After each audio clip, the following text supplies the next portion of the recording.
জনতা party বিগত 10 বছর ধরে গণতন্ত্রকে ধ্বংস করছে, এই কথা কিন্তু আমি বলছি না। জানেন, ভারতবর্ষের অর্থমন্ত্রী ছিলেন বা এখনো আছেন নির্মলা সীতারামন। নির্মলা সীতারামনের যিনি হাজব্যান্ড অর্থাৎ তার স্বামী প্রভাকরণজি, তিনি বিশ্বের বিখ্যাত অর্থনীতিবিদ। তিনি বলছেন যে এবারের যে নির্বাচন, সেই নির্বাচনে যদি আবার মোদী সরকার হয় তাহলে কিন্তু আপনাদের ভোটের অধিকার আর থাকবে না। আমাদের যে গণতন্ত্র, আমাদের যে সংবিধান, সেই সংবিধানে একটা মানুষের সবথেকে বড় অধিকার হচ্ছে ভোটের অধিকার। কারণ আপনার ভোট দিয়ে আপনি যেমন কাউকে চেয়ারে বসাতে পারেন, আপনার ভোট দিয়ে কিন্তু তাকে গদিচ্যুতও করতে পারেন।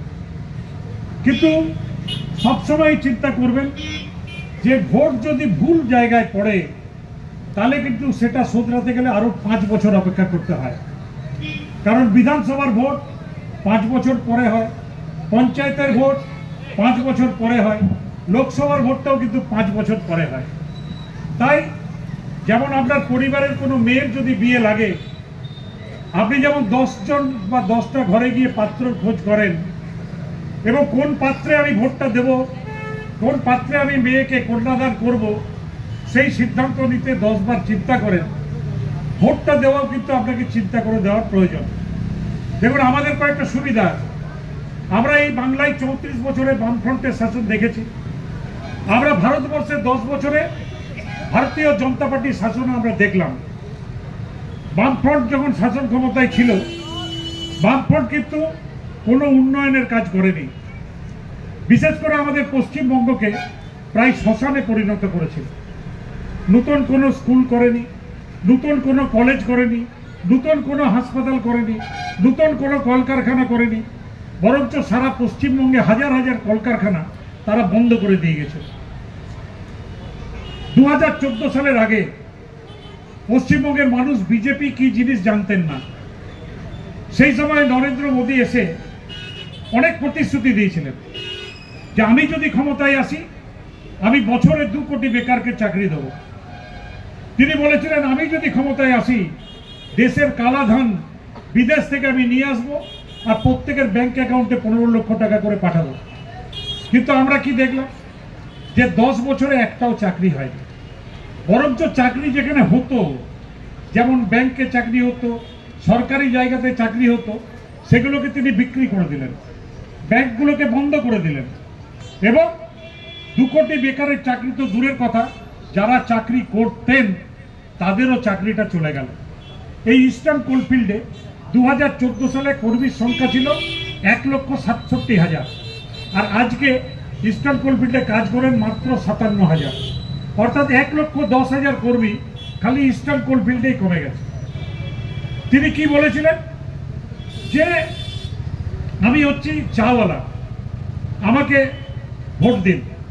মানুষ ভেবেছিল যে একজন চাওয়ালা ভারতবর্ষের প্রধানমন্ত্রী হতে যাচ্ছে, তাহলে নিশ্চয়ই গরিবের কথা ভাববেন, তাহলে নিশ্চয়ই গরিবের জন্য কাজ করবেন। কিন্তু কয়েকদিন আগে আসানসোলে একটা হাস্যকবির সম্মেলন হচ্ছে। একজন কবি বললেন যে ভারতবর্ষের প্রধানমন্ত্রী 10 বছরের পরে একটা দেশে ভ্রমণ করতে গেছিলেন, ঘুরতে গেছিলেন। তো সেই দেশে প্রধানমন্ত্রী আপ্যায়ন করে বললেন যে আমি 10 বছর ধরে অপেক্ষা করছি। বললো কেন? স্যার, আপনার বানানো চা খাওয়ার জন্য। আমি শুনেছি আপনি চাওয়ালা ছিলেন। তো উনি তো চা বানাতে জানেন না, চা বানাতে পারলেন না। বললেন না, আমি তো কোনোদিন বলিনি যে আমি চাওয়ালা ছিলাম, আমি তো বলতাম আমি চা বিক্রি করতাম, আমি বানাতে জানি না। তো উনি ভারতবর্ষের জন্য কিছু করলেন না, কোনো নতুন জিনিস বানালেন না। যে ভারতবর্ষের সম্পত্তিগুলো ছিল সেগুলো তিনি 10 বছরে অর্ধেকের বেশি বিক্রি করে দিলেন, আর বাকি যেটুকু আছে সেটাও তিনি যদি আরো সুযোগ পান বিক্রি করে দেবেন।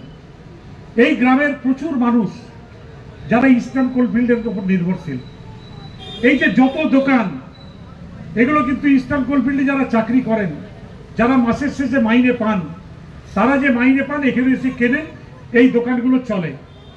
কিন্তু আজকে আপনারা জানেন কিনা জানি না, আমাদের ইস্টার্ন কোলফিল্ডসের 11টা কোলিয়েরি, রানিং কোলিয়েরি, সেই কোলিয়েরিগুলো টেন্ডার করে প্রাইভেট মালিকের হাতে দিয়ে দেওয়া হয়েছে। আগামী 5 বছর যদি আবার বিজেপি শাসন ক্ষমতায় থাকে, ইস্টার্ন কোলফিল্ডসের একটাও কোলিয়েরি আর সরকারি থাকবে না, সমস্ত কলিরই প্রাইভেট ওই ঠিকাদারদের হাতে চলে যাবে এবং খালি যারা চাকরি করছেন তাদের চাকরিগুলো যাবে না। এই খান্দরার যেমন বাজার, সেই বাজারটাও কিন্তু ধ্বংস হয়ে যাবে। কারণ পয়সার যদি ইনকামিং না থাকে তাহলে পয়সা খরচাও হবে না। প্রাইভেট যদি কোনো কারখানা হয়, দেখবেন যে ইস্টার্ন কোলফিল্ডের কর্মী 40,000 টাকা মাইনে পাচ্ছেন, বলবেন আমি 8,000 দেবো, 10,000 দেবো, কাজ করলে করো, হয়তো চলে যাবে। যারা কয়লা খাদানে কাজ করেন তারা নিশ্চয়ই খবর রাখেন, চিরাকুড়ি কোলেরি, এত নাম করা কোলেরি প্রাইভেট লোককে দিয়ে দেওয়া হয়েছে। কয়েকদিন আগে অ্যাক্সিডেন্টে দুজন মারা গেছে, তাদের খোঁজ নেওয়ার জন্য কেউ নেই। তাই আজকে প্রতিবাদ এবং প্রতিরোধ করার সময় এসছে। আজকে আমাদেরকে গণতন্ত্র বাঁচানোর সঙ্গে সঙ্গে ভারতবর্ষের জাতীয় সম্পত্তিগুলো বাঁচানোর সময় এসছে। ভারতবর্ষে তো অনেক প্রধানমন্ত্রী এর আগে ছিলেন, জওহরলাল নেহরু থেকে শুরু করে মনমোহন সিং পর্যন্ত।